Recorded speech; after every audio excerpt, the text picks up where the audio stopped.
From the Edge Media Studios in downtown Indianapolis, this is Indiana Issues. Here's your host, Abdul-Hakim Shabazz. And good day. I'm Abdul-Hakim Shabazz, the editor and publisher of IndyPolitics.org. You're watching us today on Indiana Issues. A little bit of a different program today. Because of COVID-19, we're doing some social distancing, and so our guests are not in studio at the Edge Media Studios in downtown Indianapolis. They are at their respective homes. We'll join them in just a second. Our topics today will, of course, be COVID-19, the latest with Curtis Hill, the Attorney General. Polling numbers out in both the governor's race as well as the 5th Congressional District. And, of course, we'll hear from our candidates as well. So lots of stuff to get to today, ladies and gentlemen. So let's go ahead and get started here. Our guests today are Eric Berman, political reporter at 93 WIBC. Also, Joy Fox, Republican, and Jamar Cobb-Denard, Democrat. So, Eric, we'll start with you. As Indiana slowly gets back to normal after being hit with COVID-19, businesses and restaurants starting to open, but still, Hoosiers are being asked to wear masks and do the social distancing, my friend. Yeah, and that's going to continue for a long time. You know, the governor's prospective executive order, we've partly reopened. He hopes to be completely reopened by July 4th. But he said again and again, even after that, the new normal, the new reality is people wearing masks, people social distancing probably throughout the year and into 2021. And that's probably going to be, if not a 50-state situation, pretty close to it. It's going to be strange days here for a while. Jamar, what do you think about how the state's done so far in dealing with COVID-19? So this is tough because no state has had to deal with this type of ubiquitous and widespread issue. And I think Eric Holcomb and his team have done a pretty good job of keeping the public informed, of staying on top and even ahead of some issues, and also not politicizing the issue in the pandemic. You know, one thing that I think could have been done a little bit better was their release and opening up Indiana. The plan was confusing. It was communicated somewhat poorly. And even the infographics were confusing. And what I saw a lot of Hoosiers do, especially in Marion County, is they just opened up, right? There was no phased-in approach from the perspective of most laymen. They said, well, the quarantine is over, let's go. And I think that was a misstep on our state government's part. Joey Fox, Republican, your thoughts? How do you think the state's done so far dealing with COVID-19? I think the governor's made, every attempt here to follow the data, follow the science, has put a really strong team around him with Dr. Sullivan, Dr. Box, and the rest of their team. I think I agree with Jamar, as everyone has tried to make this as non-political as possible. I think over the last couple of days, you're finally starting to see, while not political, there's a little bit of a business revolt going on in Marion County against Mayor Hogsett, especially in his work on the dining out, specifically along Mass Ave, where business owners just say they aren't being consulted and how these new plans are coming in. But this is what happens when you've got an interconnected society, whether we're talking about, globally or just interstate or even a county. It's really difficult, for example, for a lot of these salon owners and barbers to be open if you're on one side of 96th Street and have to be closed if you're on the other side. This is still really tough.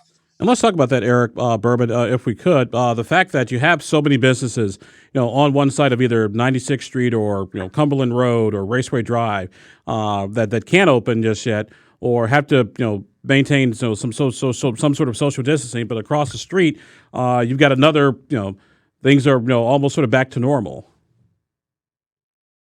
Well, and the governor said a couple of weeks back in one of those regular briefings, you got to draw a line somewhere. I mean, you can't realistically open the entire state. It's only a couple of weeks ago that Cass County was just exploding with cases up around Logansport with the pork plant up there. They've tapered off to almost nothing now, but that was a major hotspot for a while. Marion County continues to be a major hotspot. Lake County continues to be a serious hotspot. We're seeing more cases now in Elkhart.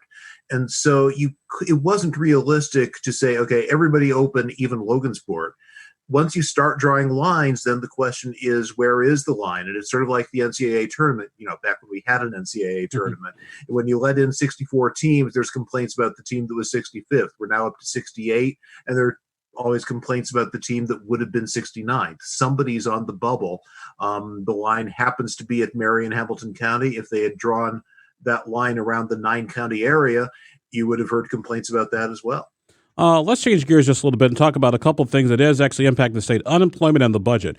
Unemployment figures out today as we record this program at nearly 17% here in Indiana. We're back in just March; it was in the 3% range. And the state looking at 15% budget cuts and reversions to prepare for what's coming down the pike at the end of this budget cycle. Joy, let me start with you. Your thoughts on how Indiana is doing financially, and can we get through this? We can get through it, but I think the governor's taking the right moves and doing what Indiana Republicans have been doing now since 2004, being fiscally responsible. I think it's a good deal that we didn't spend down the state surplus, which, assuming revenue were zero, I think the surplus can fund the state government for something like 40 to 50 days. There's going to be some really tough decisions that get made ahead. I understand the governor is already making some announcements on these cuts going into the second part of the biennium here. I think we're going to be in for a little bit of a painful period. But I think the faster that we can safely get back to work and get the economy rolling again, get tax collections in, we'll be in a much better spot going forward. But I'm glad to see that we're actually making budget cuts to match the decrease in revenue. Jamar, let me get your thoughts. As a Democrat, like I said, we're sitting on 17% unemployment, 15% budget cuts. Your thoughts on how what should the governor do to navigate all this? So first, I have to say that it's been good to see that the federal government and our state government have made some efforts to make sure that Hoosiers are protected and Hoosiers have unemployment benefits and are able to continue to provide for their families. There was some bungling at first with timing and systems and getting those things updated, but that can be expected. But a couple of things I'm concerned about from a governance perspective. One is the federal government essentially printing money in order to keep the public and private sectors alive, which could cause inflation later. But so far, interest rates from the lending perspective have remained consistent, which we've seen historically have helped economies come out of recession, consumer confidence, and as well as interest rates remaining low. What I'm really looking for, though, are two things. Number one, what, if anything, is going to happen with the mid-year municipal and countywide budget distribution. But second, what the budgets will look like 2021 and beyond after we start spending down some of the surplus. But, with all the Democrats haranguing the governor over the past 6 years, governors, to spend the surplus, I'm actually glad that we still had it at this point so we could use it. Eric, let me get your thoughts now before we move on to the next topic. Do you think there are a bunch of people right now who are very happy that nobody spent anything? Not all of them are going to say it out loud, but yeah, I think there's no question. As usual, we'd rather be Indiana than Illinois. I mean, let's be clear. We're going to have some serious budget pain coming up the rest of this budget and when they write the new one next year.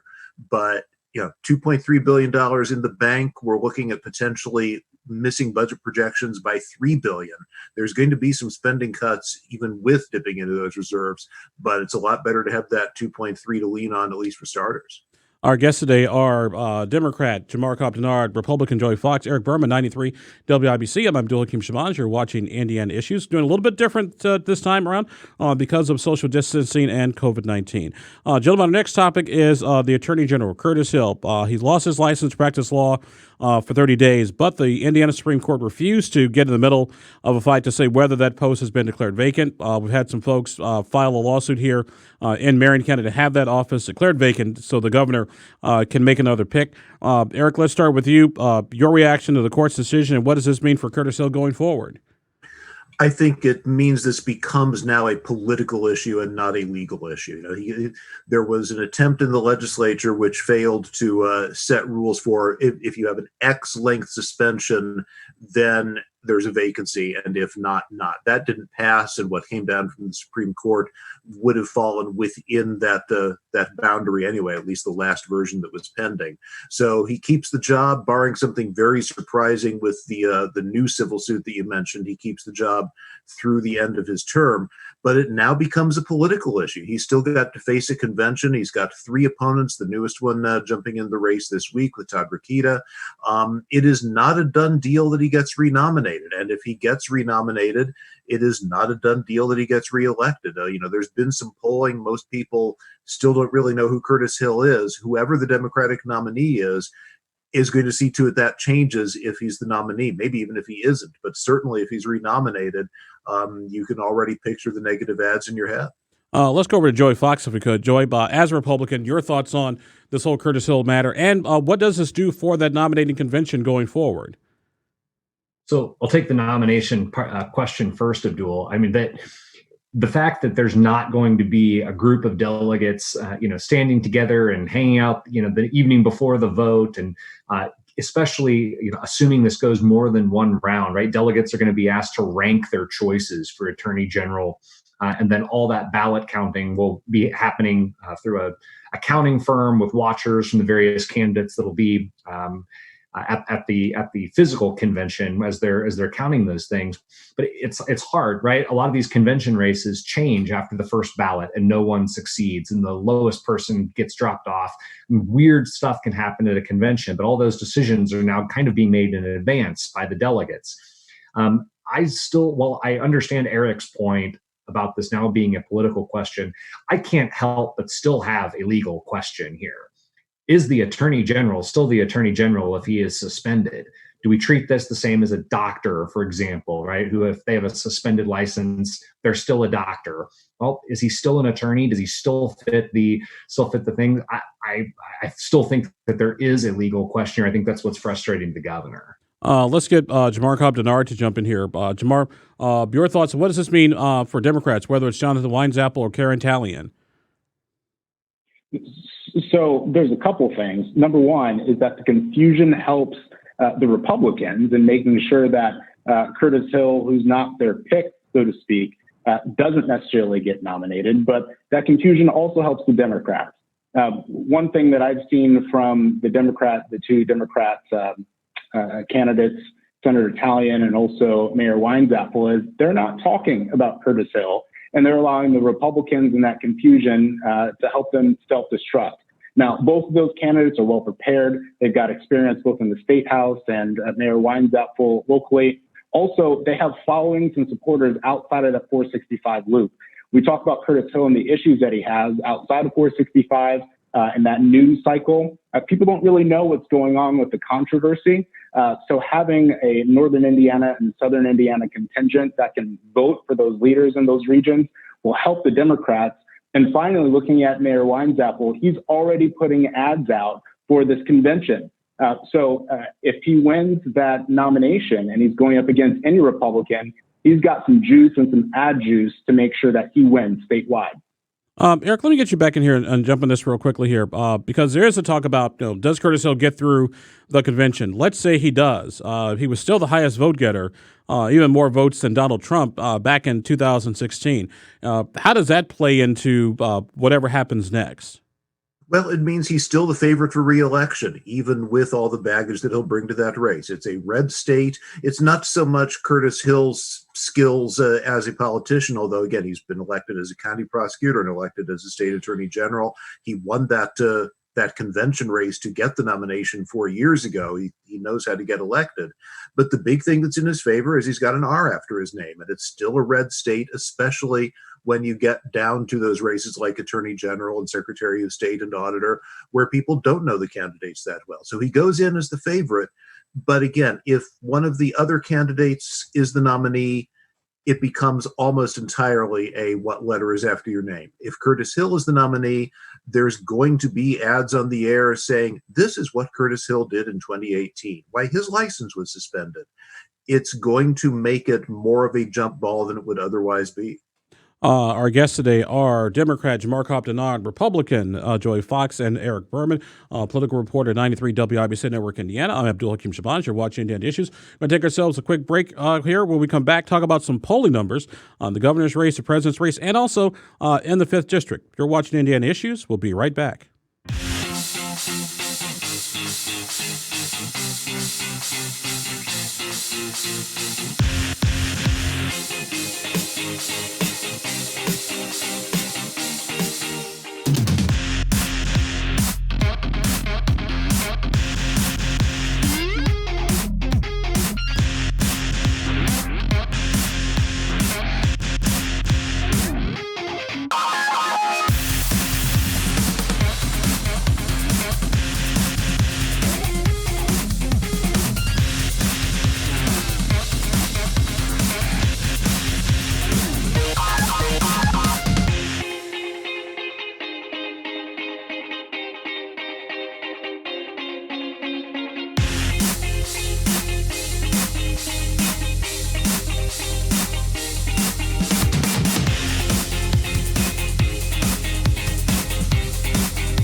And welcome back to Indiana Issues. I'm Abdul-Hakim, editor and publisher of IndyPolitics.org. Doing the show a little differently today due to COVID-19 and social distancing. So our guests from their respective homes are Democrat Jamar Cobb-Denard, Republican Joy Fox, and Eric Berman, political reporter 93 WIBC and Network Indiana. Gentlemen, I want to take some time and talk about some polling that we did at Indy Politics and our friends at Change Research. This was done in mid-April, but I think the numbers are still pretty decent. Going to start with the governor's race and the presidential race. The first with the presidential race, we have Donald Trump leading Joe Biden by 52 to 39, 5% for a third party, 3% not sure. And on the Republican side of things, we have Eric Holcomb at 45%, Dr. Woody Myers, a Democrat, at 25%, and Donald Rainwater, Libertarian, 8%, 22% undecided. Joy, let's start with you. What do these numbers say? What do they tell you?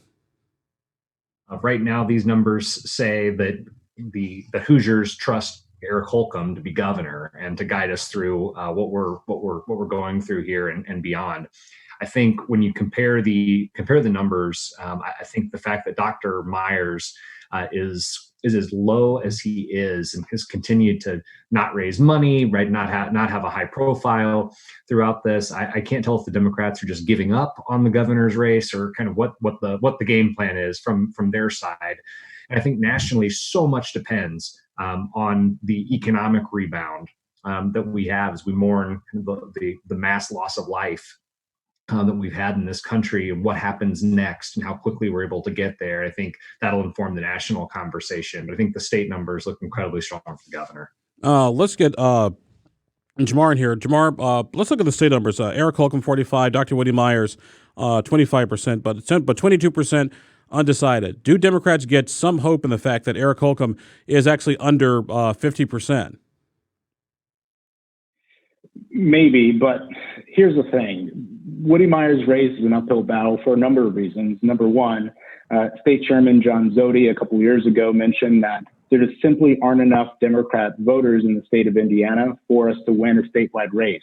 I don't know what the numbers have played out to be within the past 18 months since he made that statement, but that's a tough place to start from. And also, Governor Holcomb has had, again, non-politicized 2:30 p.m. commercials that he's been able to communicate with the entire state of Indiana every day for the last 2.5 months.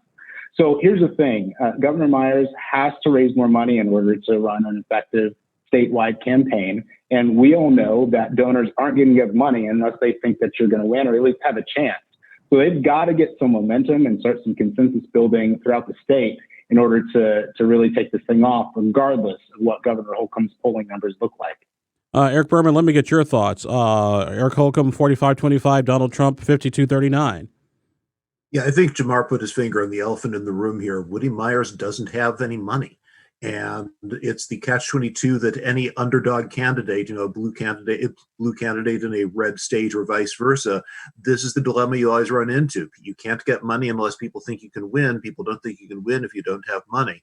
He starts out without much name recognition. He was state health commissioner for a long time. There was a time he was in headlines constantly back in the Ryan White days. That's 30 years ago. Woody Myers has been on a ballot once, and that was just in Marion County, and even that was 10 years ago. He's got to build name recognition, and you can't do that if you don't have the money, plus you're starting out with the party that puts you at a handicap to begin with. You never say never, but it's going to be a tough climb. Let's take a look at some more numbers that we also looked at with our friends at Change Research. The general favorable, unfavorable ratings. Donald Trump, 50-46. Mike Pence, 49-45. Joe Biden, 32-59. Eric Holcomb, 47-28. And once again, for Dr. Myers, 9-6. 20% were neutral, and 65% had no favorable rating. Let's go ahead and start with Joy Fox. Joy, what do these numbers tell you? 60% of Hoosiers have a negative view of Joe Biden. That's just, that is fascinating. Given the hatred that is often exhibited kind of more publicly, I think, just because of the media environment toward Republicans, that's amazing. And I think belies one of the real currents of the presidential race, that folks just don't have confidence in Joe Biden to be able to run the country once he might be elected. Jamar, do you agree with that? I'm assuming the answer is probably no. Jamar? Okay, we lost Jamar for a second. Let's go ahead and see if we get our good friend Eric Berman to get his thoughts on these favorable, unfavorable rating numbers. Yeah, I'm struck by the same thing that Joey is. I mean, one of the things that gets overlooked by both parties quite a bit, not always, but a lot of people don't fully grasp how much the 2016 election hinged on the unpopularity of Hillary Clinton. She was unpopular with segments of both parties to a very high degree, and people went with the devil they didn't know. I mean, Donald Trump had high negatives too, but people were willing to take a change there. It's surprising to see the similar kinds of numbers for Joe Biden. Those are Hillary level numbers in Indiana, but it's just Indiana. If you're Donald Trump, or Mike Pence for that matter, you look at those numbers showing them barely above water in a very red state, and it gives you pause until you look at the Biden number, and that looks kind of reassuring if you're in that campaign. Let's see if we got Jamar back to join us. Jamar, your thoughts on Donald Trump and Joe Biden's poll numbers, their favorable unfavorability ratings? I'm actually really surprised that Donald Trump has as high, or I should say as low favorability numbers as he does, but still as high because of really the politicization of the conversations coming from the White House on a daily basis. But that is what it is. What I've seen from the Democrats nationally and also in the state is that there's been some real lackluster support for Joe Biden. Part of that is because there was no real contest. Everybody just dropped out. So instead of there being a contingent of folks who were fighting for that candidate and eventually won and they're excited and we've got to win people with different sides, there was none, and everybody was just let down with the same type of candidate that we've had for the last 30 years. But we do have some real opportunities for Governor Biden to win some of the Republican moderates who are just tired of Donald Trump and the antics. And what I hear from a lot of them is that they're ready for something different. And that may be somebody who has had 30, 40 years of Washington experience who knows how to lead in that culture. Our guests today are Democrat Jamar Cobb-Denard, Republican Joey Fox, and also Eric Berman, Planning 3 WIBC Network Indiana. Gentlemen, as we move into our second to last topic here, got about 5-6 minutes left. The polls are actually out in the race for the 5th Congressional District on the Republican side. It was a poll commissioned by Club for Growth, which has endorsed Victoria Spartz, who's a state senator who's running. Let's go ahead and, if we could, Jacob, throw those numbers up there if we could. Victoria Spartz, nearly a third of the vote. Carl Brizzi, 14. Beth Henderson, 13, and then the rest, as you can see, sort of 8 and below. But looking at some of the favorable, unfavorable ratings, those top 3 candidates, let's go to that screen if we could, Jacob. Total name ID, you can see Victoria Spartz and Carl Brizzi about the same, and that's 74, 76%. Beth Henderson at 57%. But in the favorable universe, Victoria Spartz is 52%, Brizzi 39. But when it comes to being unfavorable, Victoria Spartz is 10, Carl Brizzi 22, Beth Henderson 4. Joey, we'll start with you, being sort of the Republican rep here. What does this tell you about the 5th District and Club for Growth and Victoria Spartz and her chances of actually winning this thing come June 2nd? Yeah, so I will just be shocked if any candidate, if the winner of that primary gets a third of the vote. I'm been much more anticipating the whole time that the winner has like a couple thousand votes, that this thing really gets spread out. I think the Club for Growth strategy, though, is interesting, and this is their poll. If she's ahead by that much, why are they spending so much money in this open primary seat? I just find that as an interesting question. I think, and admittedly, I've been a supporter of Kelly Mitchell's. I think that, again, folks are going to be looking for someone that is solid, consistent, conservative. And I will say, just real quick, I'm not very pleased with some of the antics having to do with Senator Spartz's place of birth, and then and her story of coming to this country and being a great American as well. I'm not real thrilled with some of the antics on that side. But I don't think any candidate gets a third of the vote in that primary. Eric, what do you think? I just want to point out one thing from that poll. Victoria Spartz has higher name recognition than Eric Holcomb Really? I think there's a little bit of reason to be skeptical of at least the precision of the numbers. And again, it's coming from a group that has endorsed one of the candidates in the poll. So you have to take it with a grain of salt. That said, looking at the town halls that have been done in this race, it's been Victoria Spartz and Carl Brizzi taking aim at each other. And that would suggest that they've got numbers, whether these polls or others, that indicate that they're the top two. So there's probably a lot of truth to it. I think Joey put his finger on what to me is the most striking thing other than those name recognition numbers. Kelly Mitchell comes into this race as the state treasurer, had a good round of fundraising, but she's up against at least three, arguably four candidates who are self-financing to a great degree, and suddenly her bankroll does not look as good. To come in as the state treasurer, the only candidate in that race who has run statewide, and be languishing down in the 5% range, that's the most surprising figure to me in that poll. Jamar, obviously, this is not the Democratic side where it looks like Christina Hale is going to run away with it. But your thoughts on what these numbers say in the Republican primary? First I have to say I love Eric's statement about the poll, because every poll has holes, right? But whoever's running some of the tactics and campaigns, like Joey was talking about, it does raise questions about Spartz and creates questions in voters' minds, whether they're true and founded or not, about money and background. Same thing with Brizzi, and we know its history in Marion County, and questions about money and background. Then you've got strong leaders like Kelly Mitchell, who's got money and limited questions, but still aren't raising their public profile as much as Spartz and Brizzi are. I'm even getting Carl Brizzi emails, and I can't vote in the Republican caucus. So here we go. But Christina Hale, in contrast, especially when we get down to the November election, she's raising truckloads of cash, has a clean background, and has a very broad name recognition. So, let's let the Republicans duke it out, spend their money, tire themselves out, so Christina Hale can come in November and take the win. All right. Well, now, gentlemen, it's time for that end of the program. We get to our predictions and prognostications. What do you see in the political either? What should the audience be paying attention to? We're going to go with Joey Fox and start with you, Joey. So I still think that despite everything, and there's a lot of everything, I think Republicans still run away with the election here in the general in 2020. I would also say that Democrats may actually be headed for yet another historic defeat, certainly in the governor's race and rivaling the Jill Long Thompson race. Mr. Berman, your thoughts? What do you see coming up next? What are you paying attention to?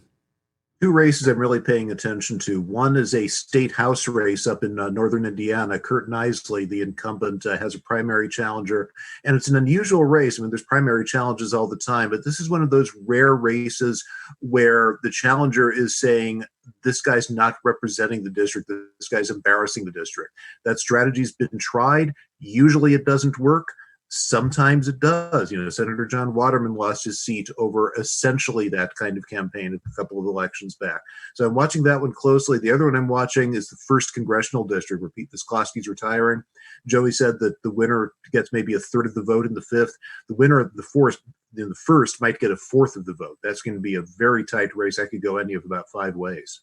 All right. And Jamar Cobb-Denard, your thoughts? What are you looking at in the political ether, my friend? Sure. So the first thing is the Attorney General's race. I think that's the most exciting race on the Democrat side. Second is how campaigns are shifting to new voter contact strategies, and how those will play out over the course of the next election cycle starting in 2021, as in 2020, those campaigns figured out. Finally, elections this year and races this year are going to be about a battle of attention. We've got families in crisis. We've got businesses that are struggling to stay open or figure out the market changes. And we've got public officials who aren't focused on campaigning, they're focused on governing. So where not only the candidate's attention is, but also the voters is going to be a big play in 2020 election. All right. Well, our guests today have been Democrat Jamar Cobb-Denard, Republican Joey Fox, and Eric Berman, political reporter 93 WIBC Network Indiana. I'm Abdul-Hakim Shabazz. Thank you all very much for joining us from our friends at the Edge Media Studios. We appreciate everybody joining us today, and we will talk to you next time on Indiana Issues.